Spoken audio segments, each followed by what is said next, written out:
Hello friends, स्वागत है आप सभी का आर के स्टडी 33 यूट्यूब चैनल में।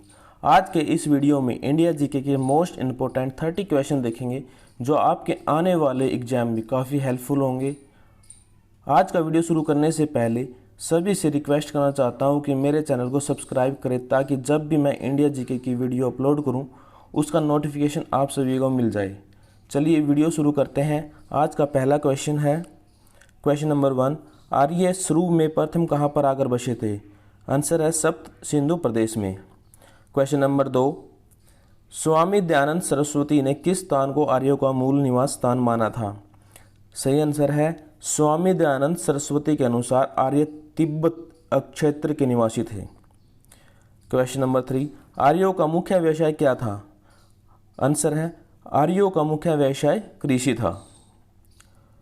Question number 4। आर्य समाज में कौन कौन सी जाति थी?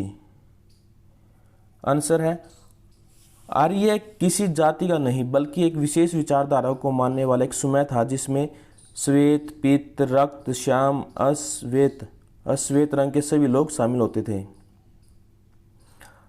Question number 5। आर्यों का मुख्य पेय पदार्थ क्या था? सोमरस। Question number 6। गोत्र व्यवस्था प्रचलन में कब आया? उत्तर वैदिक काल में। उपनिषद शब्द का क्या अर्थ है? ब्रह्म विद्या की प्राप्ति के लिए गुरु के पास जाकर बैठना, समीप जाना मतलब। Question number 8। उपनिषद की संख्या कितनी है? उपनिषदों की संख्या 108 है और 10 उपनिषद सर्वमान्य है। मेन जो है वो 10 है। Question number 9। कौन सी फसल का ज्ञान वैदिक काल के लोगों को नहीं था? तंबाकू। Question number 10। वैदिक काल में इंद्र के स्थान पर सर्वाधिक प्रिय देवता कौन सा था? प्रजापति। Question number 11। वैदिक काल में मुद्रा की इकाई क्या थी? जो वैदिक काल में मुद्रा थी उसकी इकाई क्या थी? निष्क और शतमान। Question number 12। महाभारत का पुराना नाम क्या है? जय संहिता। Question number 13। आर्यों का मुख्य पशु कौन सा था? आर्यों का प्रिय पशु घोड़ा था और जो उनका आर्यों का देवता था वो इंद्र होता था। Question number 14। सांख्य दर्शन के प्रवर्तक कौन थे? सांख्य शास्त्र के प्रवर्तक महर्षि कपिल को कहा जाता है। प्रत्येक कल्प के आदि में कपिल जन्म लेते हैं और जन्म के साथ ही सारी सिद्धियां उनको प्राप्त होती हैं। Question number 15। वैदिक काल में दक्षिण भारत में राजा को क्या कहा जाता था? वैदिक काल में दक्षिण भारत में राजा को भोज कहा जाता था। Question number 16। दशरथ युद्ध का उल्लेख ऋग्वेद के किस मंडल में किया जाता था? 7वें मंडल में युद्ध का वर्णन किया गया है। Question number 17। दशरथ युद्ध में किसकी विजय हुई थी? दशरथ युद्ध में किसकी विजय हुई थी? इस युद्ध में सुदास के बार्तों की विजय हुई थी और उत्तर भारतीय उपमहाद्वीप के आर्य लोगों पर उनका अधिकार बन गया था। Question number 18। उत्तर वैदिक काल का समय क्या था? 1000 ईस्वी से 600 ईस्वी तक। गायत्री मंत्र का उल्लेख ऋग्वेद के किस मंडल में पाया जाता है? गायत्री मंत्र ऋग्वेद के 3रे मंडल में है। इसमें कुल 62 यानी 62 सूक्त हैं जो इंद्रदेव और अग्निदेव को समर्पित हैं।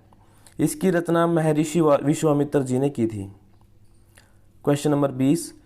पंचम वेद के रूप में किसे जाना जाता है? जो पंचम वेद है ना उसके रूप में किसको जाना जाता था? भारतीय संस्कृति में महाभारत को पंचम वेद कहा गया है। महर्षि वेदव्यास जी ने वेदों का गहन अध्ययन कर उन वेदों को सुगम करने की उद्देश्य से उनको 4 भागों में बांट दिया। ऋग्वेद, यजुर्वेद, सामवेद एंड अर्थवेद में विभक्त कर दिया। इसी कारण ऋषि व्यास जी को वेद व्यास के नाम से जाना जाता है।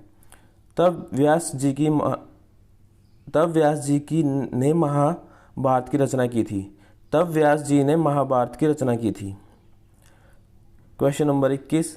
भारतीय संगीत का मूल किस वेद को कहा जाता है?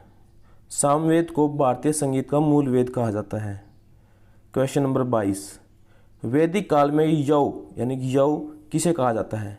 वैदिक काल में जो यानी जो होती है ना सरसों, उसको कहा जाता है, संस्कृति में जो को यव बोला जाता है। क्वेश्चन नंबर 23, आर्य भारत में किस रूप में आए थे? आक्रमणकारी के रूप में आए थे। क्वेश्चन नंबर 24, ऋग्वेद में सबसे ज़्यादा पुरानी नदी किसे बोला गया है? सबसे पुरानी नदी तो वैसे बहुत सारी नदियां हैं, इस वेद में लगभग 25 नदियों का उल्लेख किया गया है, जिनमें सबसे पुरानी सर्वाधिक महत्वपूर्ण नदी सिंधु को का वर्णन किया गया है, पर सर्वाधिक पवित्र नदी के रूप में सरस्वती को माना जाता है और सरस्वती का उल्लेख भी कई बार हुआ है। क्वेश्चन नंबर 25, प्राचीन हिंदू विधि का लेखक किसे कहा जाता है? मनु को। क्वेश्चन नंबर 26, सोम देवता का वर्णन किस ऋग्वेद के किस मंडल में हुआ है? ऋग्वेद के 9वें मंडल में हुआ है। क्वेश्चन नंबर 27, ऋग्वेद में कितने श्लोक हैं?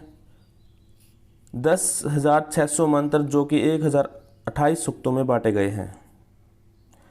क्वेश्चन नंबर 28, ऋग्वेद में कितने मंडल होते हैं? ऋग्वेद में कुल 10 मंडल, उसमें से 1028 शुक्रिया और कुल 10,852 रचनाएं हैं। क्वेश्चन नंबर 29, ऋग्वेद के रचनाकार कौन है? ऋग्वेद की रचना किसी एक व्यक्ति ने नहीं की है। ऋग्वेद की रचना किसी एक व्यक्ति ने नहीं की है, इसकी अलग अलग श्लोकों व रचनाओं की रचना अलग अलग ऋषियों ने की है। वैसे वेदों का औपोष्य कहा गया है। क्वेश्चन नंबर 30, वैदिक काल में निक्स क्या है? वैदिक काल का एक प्रकार का सोने का सिक्का है या मोहर मान बोल सकते हैं, जिसका मान भिन्न भिन्न समयों में भिन्न भिन्न था। विशेष प्राचीन काल में यज्ञों में राजा लोक ऋषियों और ब्राह्मणों को दक्षिणा में देने के लिए सोने के बराबर तौल के टुकड़े कटवा लिया करते थे, जो निक्स कहलाते थे। इन्हीं टुकड़ों ने आगे चलकर सिक्कों का रूप धारण कर लिया था। ये हमारी वीडियो का आज का आखिरी क्वेश्चन था। मोस्ट इम्पोर्टेंट क्वेश्चन है, कई बार रिपीट हो चुका है एसएससी में और एचएससी में।